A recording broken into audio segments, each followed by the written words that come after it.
Bonjour à tous, bienvenue sur Slower Stories. Je suis Claire, je rencontre et donne la parole à des femmes passionnées et engagées, créatrices du beau. Elles ont en commun leur envie de partager, de donner du sens à ce qu'elles font et le sourire à tous ceux qui font partie de leur aventure. Parce que pour moi, c'est ça le beau, réussir à transmettre des émotions, des moments de joie et de bien-être grâce à son activité. Slower Stories est un espace sororal bienveillant et inspirant qui valorise la puissance créatrice des femmes présentes en chacune d'entre nous. Pour cette toute première rencontre, j'ai le plaisir de recevoir Johanna, fondatrice de la marque toulousaine de sacs et accessoires de maternité, Adorna. Johanna nous raconte comment elle a lancé sa marque et comment elle organise son quotidien de maman entrepreneur. Elle nous explique aussi comment elle a réussi à construire son équilibre entre vie personnelle et professionnelle. On parle aussi fabrication française et légitimité lorsque l'on entreprend. À la fin de cette belle conversation, Johanna nous partage son meilleur conseil pour se lancer et se dévoile un peu grâce au traditionnel petit quiz de cette émission. Bonne écoute!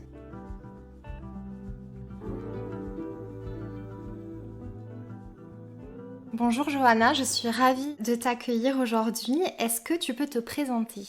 Oui, mais écoute, moi aussi je suis ravie d'être là et merci pour l'invitation. Je suis Johanna, j'ai 33 ans, je suis maman d'une petite Emma qui a 2 ans et demi. Et je crois que si je devais résumer un petit peu ce que j'aime dans la vie, j'aime beaucoup parler, donc ça tombe bien, je suis là.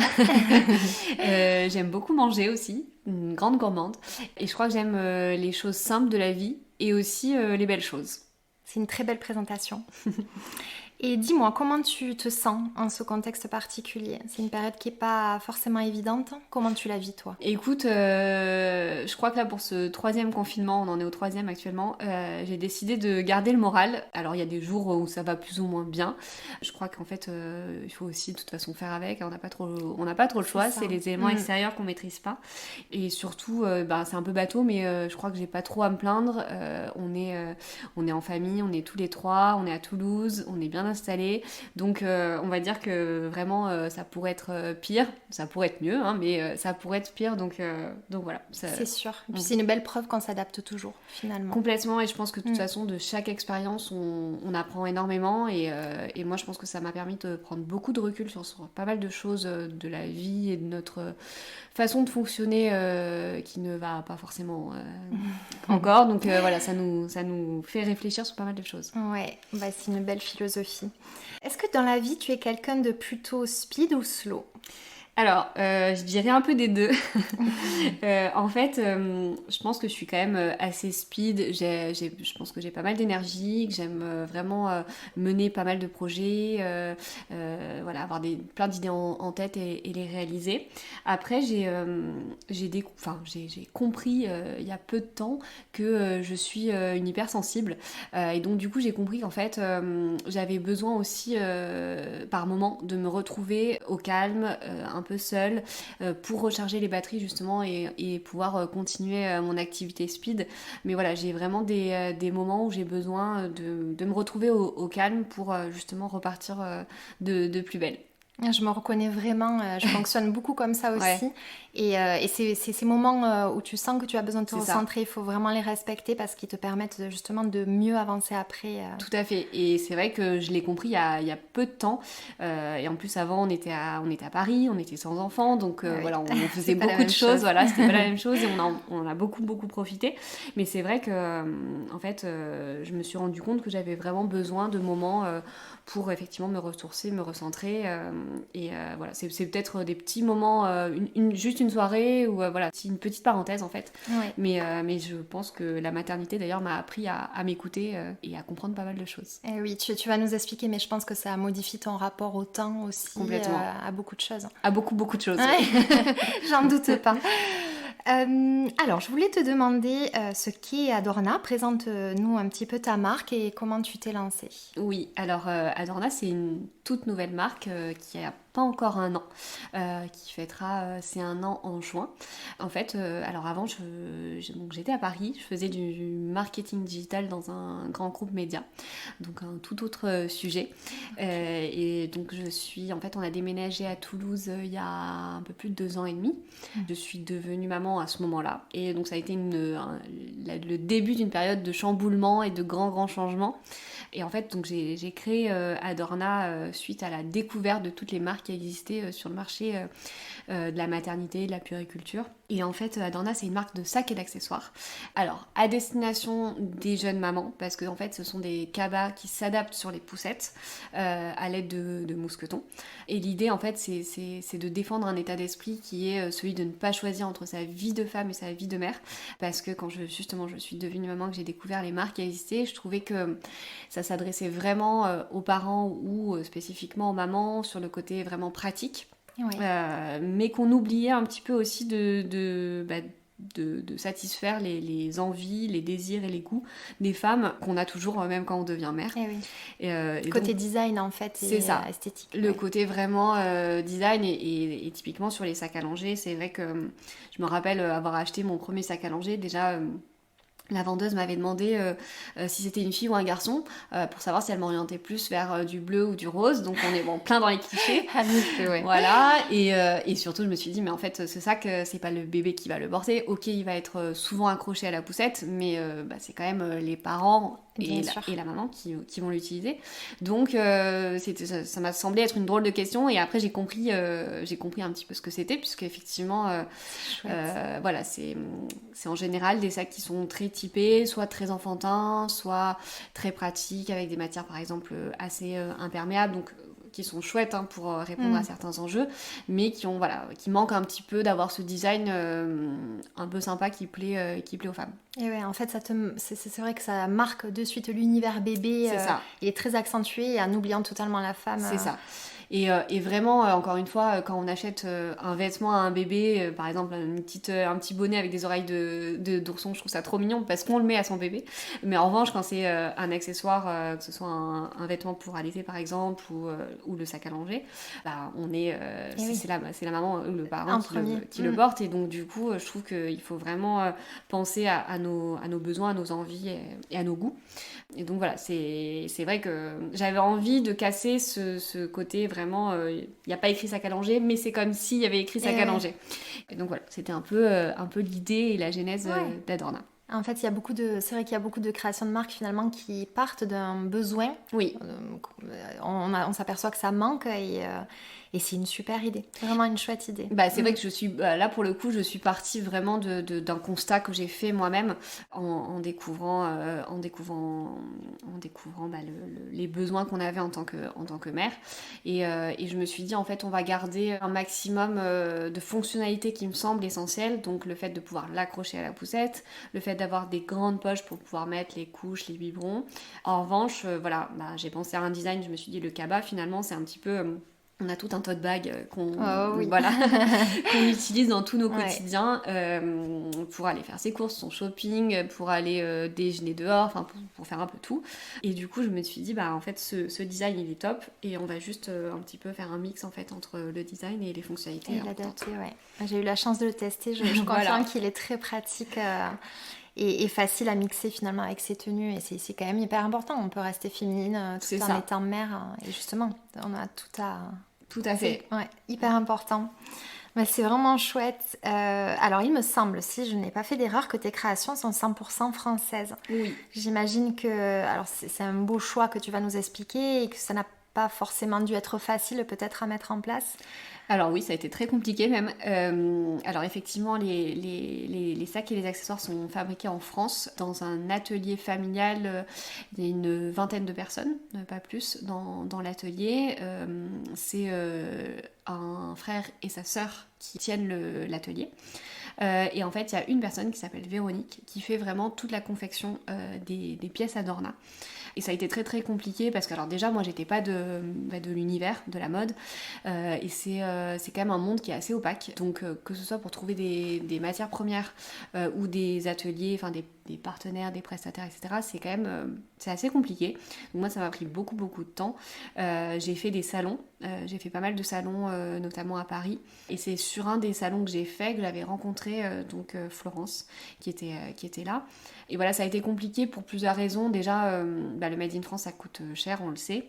Donc j'avais reçu pas mal de devis qui étaient assez exorbitants. Et voilà, moi c'était compliqué, surtout que en choisissant de faire des sacs et des accessoires en textile, même si j'utilise des matières qui sont nobles, et puis qui sont coûteuses du coup, donc le lin, la laine, les matières naturelles, le coton, etc.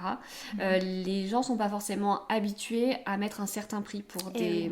Voilà, le cuir on est habitué, parce qu'on sait que le cuir c'est un certain prix, et sur le textile on est beaucoup moins habitué. Donc moi c'était compliqué il fallait que je trouve aussi un juste milieu entre un prix correct qui traduise vraiment ce que ça vaut, et le prix aussi auquel les gens étaient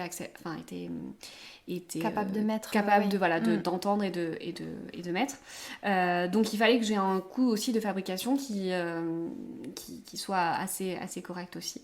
Donc ça a été un premier point, et c'est vrai que sur l'atelier avec lequel je travaille actuellement, ils ont réussi à me faire un devis qui était correct et juste pour les deux parties en fait, parce qu'il faut aussi qu'eux puissent en vivre, forcément. et que moi aussi je puisse ensuite fixer un prix final juste. Ça a été un premier point. Le deuxième point, ça a aussi été de trouver un atelier qui me faisait confiance, parce que j'arrivais comme ça, j'avais un projet, mais j'avais pas d'expérience dans ce domaine-là, j'avais pas d'historique, j'avais pas de clientèle, donc les ateliers, eux, ils sont quand même, surtout en France, ils sont déjà très chargés, parce qu'ils sont pas nombreux, donc oui, je me doute. les peu qui existent sont remplis, donc c'est chouette pour eux, et donc du coup c'est compliqué de rentrer. Et en fait, avec Florence, ça s'est très bien passé. Moi j'ai présenté le projet, ça lui a parlé en fait, et donc elle m'a fait confiance. Et là, et c'est un vrai bonheur franchement de travailler avec elle au quotidien, parce qu'en fait c'est vraiment un travail main dans la main. C'est pas juste de la sous-traitance, c'est vraiment un partage sur les développements de nouveaux produits, sur aussi des besoins. Moi je vais avoir aussi des besoins ponctuels pour faire des réassorts quand j'ai plus de stock. Donc je sais qu'elle m'arrange toujours pour pouvoir rentrer dans le planning de production. Et c'est vrai que ça et puis c'est agréable de l'avoir au quotidien, au téléphone, par mail. J'essaie de me déplacer régulièrement pour aller les voir aussi. Et c'est aussi, faire ce choix-là, c'est aussi le choix de l'humain. C'est ça, tout à fait. Parce qu'il n'y a pas la barrière de la langue, il y a la proximité pour pouvoir se déplacer. Alors bon, Toulouse, non, c'est pas à côté, mais quand même, ça permet de se déplacer plus ou moins facilement. Et c'est vrai qu'effectivement, le fait de faire fabriquer en France, ça permet, je pense, je dis pas qu'à l'étranger on peut pas le faire, mais ça simplifie la proximité géographique et avec la langue, qui fait que du coup c'est vrai qu'il n'y a pas de décalage horaire, donc voilà, on peut quand même échanger vraiment facilement. Et pour moi c'était important de proposer quelque chose qui avait du sens en termes de par rapport à mes valeurs personnelles que je défends personnellement, et aussi les valeurs que je défends à travers Adorna. Et je trouve que quand on développe une marque autour de la maternité, quand on devient mère, on prend conscience de beaucoup de choses, de l'importance de prendre soin de son enfant, de prendre soin de notre planète aussi. Et donc ça me semblait un peu aussi une évidence de faire... pour moi la maternité c'est aussi la douceur, donc il fallait que ça soit depuis le début de la douceur, et voilà, j'espère qu'en tout cas c'est quelque chose qui se ressent au fil du parcours et de la découverte de la marque. Je te le confirme. Et c'est une vision vraiment globale, globale c'est ça, des valeurs que tu portes. Et est-ce que tu as mis du temps justement quand tu dis que tu as fait plusieurs devis, plusieurs recherches, tu pourrais me dire à peu près combien de temps ça t'a pris de te lancer? Alors en fait, je pense que ça a été à peu près 1 an, je dirais, à peu près 1 an pour accoucher vraiment du projet final. Ça a été 1 an entre vraiment l'idée, la réflexion autour des matières. Je sais que la recherche de matière a été très très longue, je me rappelle. Parce que je trouvais, en fait je voulais à la fois quelque chose qui soit résistant, parce qu'il faut que ça soit quelque chose qu'on n'ait pas envie d'abîmer, donc qu'on puisse porter sans problème. Et en même temps, je voulais pas rentrer dans une matière trop, entre guillemets, sportswear, ok, super résistante, mais pas forcément très élégante. Et en fait, une fois que j'ai découvert le lin, je connaissais le lin, mais une fois que j'ai commencé à trouver des matières en lin qui correspondaient à mes critères, je me suis dit, ok, bingo, c'est cette première matière avec laquelle je veux travailler, parce que ça répondait à la fois à ce critère d'élégance, mais aussi de résistance. Mais voilà, ça a été long, trouver les bons fournisseurs aussi, parce que ça, aujourd'hui, je suis très contente, c'est un fournisseur de lin belge. Donc pareil, on est encore dans un circuit qui est quand même court, et voilà, il est hyper réactif, et moi, j'avais besoin de de personnes autour de moi qui puissent être réactives et qui puissent en fait aller au rythme d'Adorna. Oui. C'est vraiment génial que tu aies pu trouver un fournisseur si proche. Donc voilà, donc ça, oui, pour répondre à ta question, ça a été assez long quand même, 1 an. Et encore que, je trouve que oui, ça va. C'est pas non plus délirant, mais c'est vrai que voilà, ça a été 1 an et je pense que ça a été hyper important de mettre les bases vraiment en amont de la commercialisation, parce qu'une fois qu'en fait tu lances la marque, tout s'enchaîne très vite. Et oui. Donc il faut avoir des bases assez solides, il faut avoir ses fournisseurs, il faut avoir des plans B aussi, il faut avoir des... Par exemple, moi je sais que je te parle de plan B parce que j'avais au tout départ, la première collection que j'ai sortie, c'était via une campagne de crowdfunding sur la plateforme KissKissBankBank. Et je sais que pour mes premières précommandes, j'avais mis donc les petits anneaux qui sont aux extrémités des cabas via un fournisseur qui est dans la région. Okay. Et en fait, je me suis rendu compte que c'était très aléatoire, mais qu'il y avait la qualité n'était pas au rendez-vous, enfin du moins pas à la hauteur de ce que je voulais. Et donc du coup j'étais bien contente en fait d'avoir d'autres fournisseurs en plan B que j'avais déjà listés auparavant pour pouvoir vite me retourner. Et donc voilà, tu vois. Ouais, tu vois, j'aurais pas pensé. En fait, je pense que t'es un peu obligée parce que sinon, une fois que t'es prise dans le rythme. Des commandes, etc. Il faut que tu aies déjà tes plans B, sinon c'est un peu trop tard. Voilà.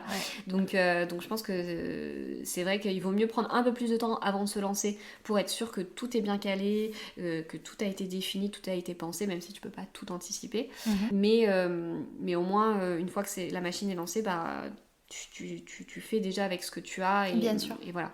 Et on m'avait aussi donné un conseil que j'avais trouvé très, très pertinent, c'était de pas forcément attendre le produit parfait pour se lancer. Oui, ça je l'ai beaucoup entendu aussi. Et c'est vrai, parce qu'en fait, au début t'as peur, tu sais pas comment les gens vont réagir, quelles vont être les réactions, etc. Tu veux vraiment que le truc soit parfait, et puis dans tous les cas, de toute façon, quand t'as envie de te lancer, t'as envie de te lancer un truc vraiment bien. Et en même temps, si t'attends, il y a toujours des optimisations à faire, donc je pense qu'il faut que ça arrive à un niveau d'exigence qui soit déjà quand même assez élevé. Mais au bout d'un moment, il faut aussi se confronter au marché, et il faut sauter le pas pour se dire, justement aussi, on va avoir des inputs de la part de personnes qui vont justement nous dire, ça c'est top, mais par contre ça, il faut peut-être le changer, etc. Et oui, il faut pouvoir s'adapter. Voilà, mais il faut à un moment donné se lancer, quoi. Ouais. Donc voilà. Bon, mais c'est super. Et si je me trompe pas, tu es toute seule à gérer. Oui. Tu dessines toi-même, t'imagines tes modèles ? Alors moi je ne dessine pas parce que je n'ai pas la compétence malheureusement. En revanche je les imagine très très fort dans ma tête. Et tous les modèles que j'ai sortis, ça a été grâce à une modéliste qui m'avait dessiné. Puis en fait après elle fait ce qu'on appelle les dossiers techniques, qui sont vraiment en fait les documents de base pour que l'atelier puisse faire un premier prototype. Et à partir de ce prototype, une fois qu'il est validé, que je l'ai validé, il lance en production les modèles. Et donc là, je suis en train de travailler sur des nouveautés. Il y a certaines nouveautés où je passe maintenant directement avec l'atelier, parce qu'en fait, ils ont un bureau d'études au sein de l'atelier qui permet en fait, et c'est aussi entre guillemets plus simple, parce que comme ils vont gérer la production derrière, ils pensent un petit peu à toute l'optimisation qu'il y a à faire pour que la confection soit la plus optimale possible. Donc voilà. Très bien, dis donc, on ne pense pas qu'il y a beaucoup de choses, tout ça derrière. J'aurais bien aimé que tu m'expliques comment tu as vécu toi la maternité, si ça t'a insufflé de la force justement pour lancer ta marque, en quoi ça t'a transformée en fait en tant que femme. Alors c'est un peu le terme, ça m'a transformée, ça m'a vraiment chamboulée. Et en fait ce qui m'a vraiment perturbée entre guillemets, c'est que je ne m'y attendais pas du tout. C'est-à-dire que quand on a décidé d'avoir un enfant, je savais que ça allait être un grand changement en termes notamment de rythme, mais je ne pensais pas que vraiment ça allait faire une telle transformation en moi. Je peux même pas l'expliquer tellement ça a été fort et vraiment pas anticipé. Et ça m'a appris énormément de choses sur moi. En fait, j'ai un peu l'impression d'être devenue vraiment moi-même, quoi. Ça m'a un peu révélée. Ça m'émeut d'entendre ça. Non, et ça a été très très fort, et ça le fait encore aujourd'hui. Et c'est vrai que ça m'a donné beaucoup de force et ça m'a, comment dire, je crois que ça m'a donné l'envie de... Ça m'a appris à m'écouter en fait et à me dire qu'en fait il faut vraiment savoir s'écouter. C'est vrai que la vie est courte, je pense qu'on s'en rend compte aujourd'hui. Oh oui, ça c'est sûr. Et du coup il faut vraiment savoir qui on est, ce qu'on veut. Et c'est en fait à partir de ce moment-là où je me suis dit... Pour moi, l'entrepreneuriat, ça n'a jamais été forcément un rêve. Je savais même pas si c'était forcément fait pour moi. C'est arrivé comme ça. C'est arrivé un peu comme ça. Alors après, c'est vrai que le contexte a fait que nous, on était avant à Paris. J'avais mon CDI. Et ensuite, pour des raisons plutôt personnelles, on a décidé de quitter Paris. On est arrivé à Toulouse. Donc j'ai accouché à ce moment-là. Et donc, tout s'est goupillé en même temps. Et c'est vrai que j'ai pas eu, entre guillemets, c'était un peu le timing. J'arrête mon job pour pouvoir me lancer. Ouais. C'était déjà fait. C'était donc, le timing, en fait. Voilà. Et c'est vrai que aussi la naissance d'Adorna, ça a été l'envie de trouver un équilibre entre ma vie perso et ma vie pro. Et je me suis dit, en fait, j'avais peur, en fait, en retrouvant aussi un CDI de plus réussir, en fait de me sentir en permanence tiraillée. Je me suis dit, je me connais, je vais vouloir me donner à fond dans mon nouveau job, je vais vouloir faire mes preuves parce que ça va être tout nouveau, je vais être dans un nouvel environnement. Et je savais qu'en fait, maintenant que j'étais mère, j'allais être en permanence tiraillée entre l'envie de vouloir tout déchirer au travail et cette envie aussi de profiter de ma fille et de construire ma vie de famille. Alors je dis pas que c'est facile avec l'entrepreneuriat. Oui, c'est marrant que tu me dises ça parce que c'est vrai que beaucoup justement d'entrepreneurs disent qu'elles cherchent encore leur équilibre. Alors, et toi, en fait, ta motivation, ça a été justement que c'était l'expression de cette envie d'équilibre. Oui, parce qu'en fait, alors peut-être que j'avais aussi cette expérience dans mon ancien job, mais c'est vrai que moi, ce qui me faisait peur, c'était plus le fait d'avoir des comptes à rendre à quelqu'un, des horaires de bureau qui sont bien cadrés. Je vois tout à fait. Voilà. Et ça, je me suis dit, en fait, j'ai plus envie. J'ai plus envie parce que c'est pas ça qui prouve que tu fais bien ton job. Exactement. Et alors, entreprendre, c'est très compliqué parce que tu as de compte à rendre à personne à part à toi et c'est déjà énorme. Et puis quand tu travailles pas, il n'y a rien qui rentre, hein, c'est pas par magie. Voilà, je vois très bien. Voilà, tu sais bien. Donc il faut quand même, bien entendu, énormément travailler, mais en tout cas, j'ai l'impression qu'il y a quand même une certaine forme de liberté. Et surtout, il y a aussi une liberté de faire tes propres choix, de prendre tes propres décisions et d'aller un petit peu aussi vers ton intuition. Enfin, souvent, je marche beaucoup à l'intuition. Et ça, c'est compliqué de le faire quand tu es dans une entreprise où tout est... Enfin, moi, en plus, j'étais dans un grand groupe, donc tout était hyper rationalisé, hiérarchisé, voilà. Du coup, voilà, c'est vrai que ça a permis de... Moi, ça m'a donné un goût de liberté, de me sentir un peu plus... Je savais que mon objectif, c'était ça, cet équilibre de vie perso, vie pro. Et je me suis dit, à un moment donné, il va falloir que je mette les actions et les moyens en adéquation avec cet objectif-là. C'est un petit peu ça qui m'a donné cette envie. C'est une très belle vision, je trouve. Voilà. Vraiment. Au final, tu t'écoutes beaucoup et cette liberté que tu as fait, enfin, ce choix qui fait que tu te sens libre de construire ce projet comme tu l'entends, forcément, ça ne peut que bien se passer. Tu le construis à ton image. Donc, voilà, c'est un peu ça. Et du coup, justement, comment tu gères ta vie de maman entrepreneuse, cet équilibre en réalité dans le quotidien? Est-ce qu'il y a des journées types Alors, il n'y a pas forcément de journée type parce que les jours ne se ressemblent pas. Eh oui. Après, c'est justement ça aussi qui est chouette, c'est que ça...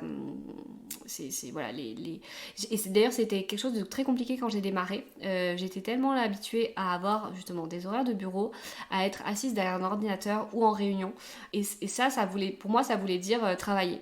Et quand j'ai commencé mon projet entrepreneuriale, j'ai fait beaucoup de rendez-vous extérieurs, j'ai fait beaucoup de salons, j'ai rencontré pas mal d'autres entrepreneurs pour échanger, etc.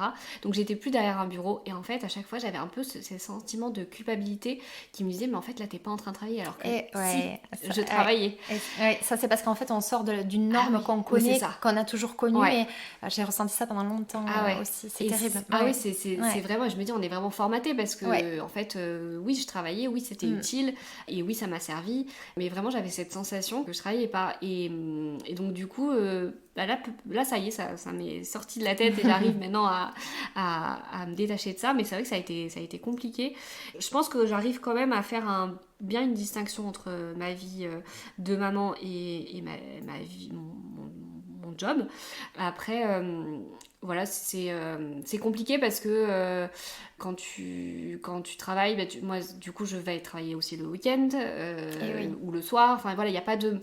La frontière est assez faible en fait entre les moments de travail et les moments perso, mais c'est vrai que j'ai aussi cette chance de pas avoir la sensation de travailler.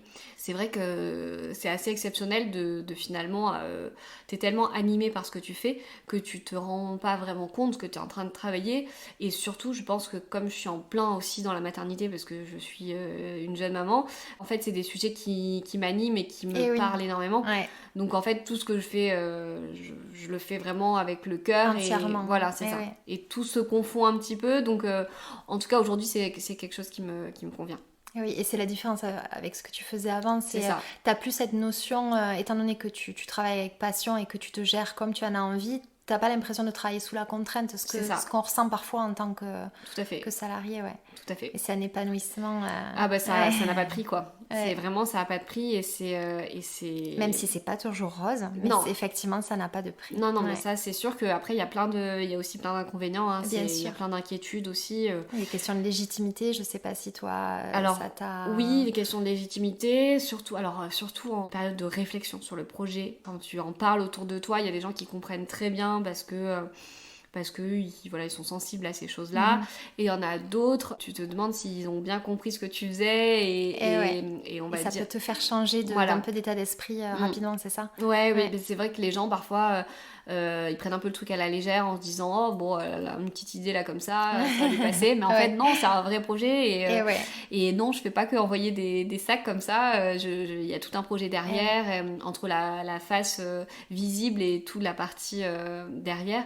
Mais ça, je me détache un peu à peu. Ouais, voilà, j'allais te le dire, il faut savoir s'en détacher en fait. Oui.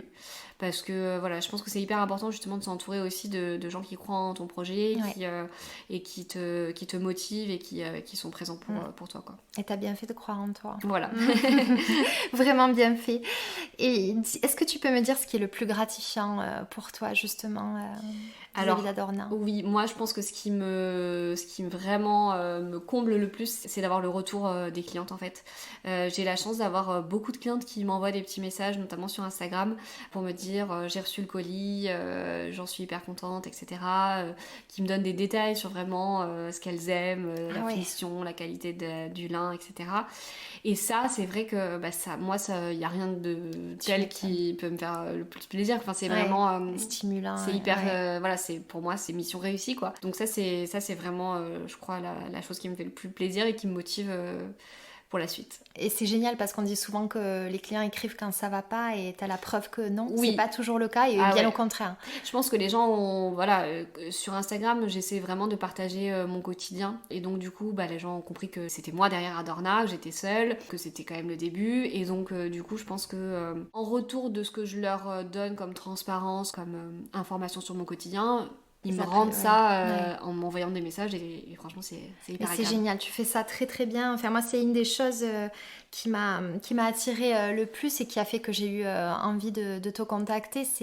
J'ai senti toute cette passion, j'ai senti l'envie de vraiment montrer ce qu'il y a derrière Adorna sur les réseaux sociaux, voilà, pour montrer que non, que tu n'es pas juste une marque, il y a une personne qui mène tout et qui mène ça très très bien. Est-ce que tu as une anecdote ou un souvenir, quelque chose qui t'a marqué dans les débuts de ton aventure? Effectivement, un petit souvenir qui m'a marqué, qui m'a vraiment fait plaisir, et qui rejoint un petit peu aussi le point précédent, mais il y a quelques semaines, quelques petits mois, je me baladais avec des amis, et là j'ai rencontré, j'ai pas rencontré, mais un peu plus loin devant moi, il y avait une maman avec ses attaches et son cabas Adorna, et ça c'est vrai que j'ai tout dit, oh, regardez, j'ai été hyper émue, quoi. Donc ça je m'en souviendrai, je pense, pendant un bon moment. Tu m'étonnes, t'es fière, hein. C'est hyper, et puis c'est hyper touchant. Tu m'étonnes. Est-ce que tu as, sans tout nous dévoiler, mais des projets futurs, des évolutions pour Adorna ou... Oui, alors là je travaille beaucoup sur vraiment de nouveaux produits pour pouvoir, on va dire, agrandir la gamme et avoir des jolies choses à proposer. Et j'aimerais, je pense...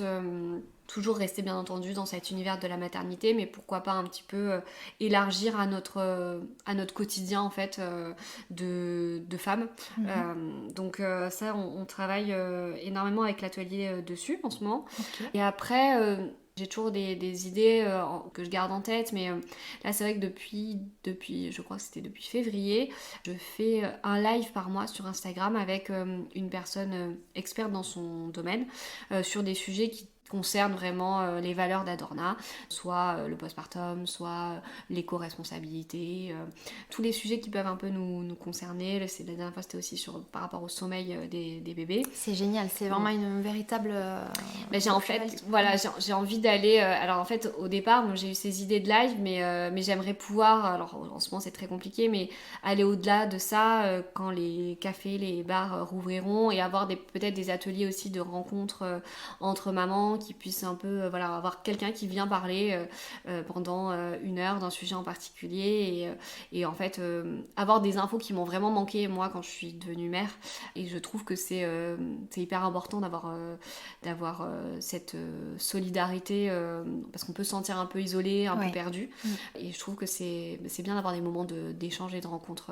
Donc voilà, pourquoi pas penser à c'est une très belle idée en fait, tu veux renforcer l'idée de communauté, Ouais, tout à fait, et voilà, avoir accès en fait à des choses qui malheureusement manquent si on va pas nous chercher les informations. Et oui. C'est vrai que quand on accouche, on est suivi par sa sage-femme, par le pédiatre pour le bébé, mais dès qu'on a des questions qui dépassent un petit peu ce champ ce domaine d'expertise, on peut être un peu perdu sur le sommeil, sur l'allaitement, sur la gestion des émotions, sur pas mal de choses, et je trouve qu'on peut faire beaucoup mieux et aller plus loin. Mais je trouve ça génial parce que je trouve que les marques qui justement ont un positionnement dans un secteur comme le tien, ou en tout cas vraiment des secteurs bien particuliers, ont cette démarche d'apporter vraiment un contenu qui apporte de l'information, qui enrichit. On sent que en fait être juste une marque ça ne suffit plus en fait. Il faut vraiment apporter quelque chose. Oui, moi c'est vrai qu'au-delà du produit où je pense que c'est aussi important de se sentir bien, et c'est un peu vraiment pour ça que j'ai voulu créer Adorna, c'est pour que on se sente vraiment soi-même, on se sente bien. Mais du coup, au-delà du produit, c'est vrai que sur la partie, on va dire, contenu, information, j'aimerais pouvoir aller plus loin. Alors après, on fait au rythme qu'on peut, bien et sûr. en fonction du contexte aussi, mais oui. Tes valeurs qui sont toujours là, c'est génial. Est-ce que tu peux me donner un conseil à tous ceux qui veulent se lancer ? Alors oui, ça rejoint un peu ce que j'ai dit tout à l'heure, mais je pense que l'entrepreneuriat, ça peut vraiment avoir plein de facettes différentes. J'ai écouté beaucoup de podcasts quand je réfléchissais à ma marque, avec beaucoup de personnalités, de grandes personnalités, avec des entreprises à success stories. C'est vrai que c'était super d'avoir ce partage-là parce que c'est hyper inspirant, ça booste, ça donne envie, et parfois ça peut aussi un peu faire peur parce qu'on peut se dire oh là là, mais en fait il faut avoir énormément de trésorerie d'avance, il faut avoir une énergie de dingue, on a un peu l'impression qu'il faut avoir 22 ans, être célibataire, pas d'enfant, et puis voilà. Et en fait je pense que non, encore une fois, il faut vraiment par contre être au clair avec son objectif, ses objectifs principaux, et ensuite se donner les moyens qui sont en cohérence et en adéquation avec ces objectifs-là. Du coup, l'entrepreneuriat, ça n'a pas... ça veut pas dire se lever à 6h du matin et se coucher à 2h du matin et ne pas avoir de soirée de week-end. Voilà, c'est...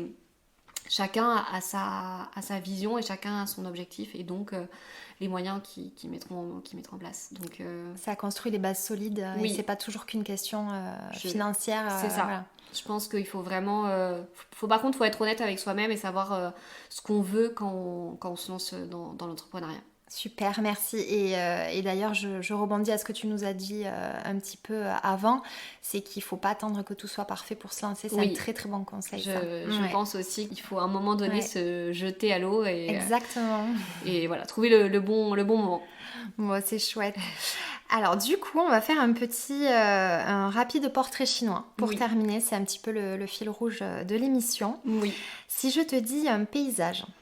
Alors, je te dis un bord de plage, les pieds dans l'eau et les mains dans le sable. Oh, je m'y vois. Un objet indispensable. Bah, je crois que malheureusement, je vais être très classique, mais mon téléphone portable. Ouais, je suis pas surprise. Ta plus grande qualité. Ma plus grande qualité, je pense que c'est vraiment... C'est pas un exercice facile. C'est pas facile du tout. Non, mais je dirais j'aime vraiment échanger, enfin mon relationnel quoi. J'aime vraiment échanger, j'aime vraiment discuter et avoir des relations hyper sincères et vraiment comment dire solides. Donc je pense que c'est mon côté humain quoi. Je sais pas comment le résumer, mais c'est voilà. un bon résumé. En tout cas, on voit très bien. Est-ce que tu as une mauvaise habitude? Une mauvaise habitude, alors je sais pas si c'est une mauvaise habitude, en tout cas c'est un défaut, c'est que je vis les choses à 100%, donc quand ça va pas, je peux vraiment péter un câble toute seule, voilà. Donc on va dire que je suis très entière, dans un sens comme dans l'autre, donc je pense qu'il faut que je réussisse à un petit peu lisser un peu mes émotions, voilà, tempérer un petit peu tout ça. Ouais. Bon après, c'est pas un défaut, mais ça peut parfois être lourd à porter, c'est sûr. Ou à gérer. Un film. Un film, oh là là, alors c'est pas très, comment dire, très, très intellectuel, mais Le Père Noël est une ordure. Ah là là, oui, c'est sûr que tu passes toujours un bon moment en le regardant. Ta Madeleine de Proust. Alors écoute, je crois que je reviens, mais c'est l'odeur des pins quand j'arrive sur ma plage en Corse où je vais depuis que je suis petite, et voilà, juste l'odeur des pins. Beau. Génial, j'adore. Est-ce que tu as un mantra ou une petite philosophie, une phrase que tu te répètes de temps en temps quand ça va bien, moins bien, ou voilà, en tout cas qui te fait du bien et qui te rassure? Alors, ma mère m'a toujours dit « You're not the best, but you're fucking good ». Donc voilà, on va rester là-dessus. Ok, très bien. Ensuite, j'aurais une dernière question pour toi. Qui aimerais-tu que j'invite sur ce podcast? Écoute, je pense à Stéphanie Allerme qui a un compte Instagram qui s'appelle Mademoiselle Pierre. Je connais. Voilà, tu connais. Ouais. Bon, bah voilà, je pense super. Je pense que ça pourrait être un bon match. Chouette, je note. Merci beaucoup. Merci. Écoute, on peut te retrouver où? Si on veut suivre justement... Alors, partout. Non, sur Instagram, je suis très active. Je suis particulièrement active sur Instagram, donc sur le compte adorna.fr. Sur le site aussi, adorna.fr. Après, voilà, je mets aussi des infos sur Pinterest, sur Facebook, sur LinkedIn. Mais principalement, c'est Instagram et le site adorna.fr. Ok. Et alors, il me vient, du coup, c'était pas prévu, mais pourquoi Adorna? Alors, ça a été aussi une longue, dans ma phase justement des 1 an de préparation, ça a été une longue partie où il a fallu trouver le nom. Entre les idées que j'avais et les noms qui étaient déjà déposés, parce qu'il faut regarder auprès de l'INPI ce qui est disponible ou pas. Ça a été une longue quête, et en fait Adorna, c'est un mot latin qui donc du verbe adorner, qui veut dire orner, parer, donc le côté un petit peu accessoire, bijou. Et dans son sens étymologique, ça voulait dire s'équiper, se parer. Donc en fait, c'est pour un petit peu à la fois refléter le côté utile et le côté un peu joli, accessoire. Génial. Donc voilà, c'est pour avoir un petit peu les deux angles. Super, ok. J'aime beaucoup connaître l'histoire derrière le nom d'une marque, c'est super intéressant à chaque fois. Écoute, je suis vraiment ravie. Je te remercie parce que j'ai passé un très bon moment. C'était une belle conversation. Et écoute, je souhaite une longue vie à Adorna. Merci, écoute, on croise les doigts. Merci Johanna, à très bientôt. Merci à toi. J'espère que cette conversation vous a plu, qu'elle a été source d'inspiration et de motivation pour vous. J'ai pris beaucoup de plaisir à l'enregistrer. Si vous souhaitez me soutenir et ne manquer aucun épisode, je vous invite à vous abonner au podcast sur votre plateforme d'écoute et pourquoi pas, si le cœur vous en dit, à laisser un avis. Je vous retrouve très bientôt pour une nouvelle histoire inspirante. En attendant, prenez bien soin de vous.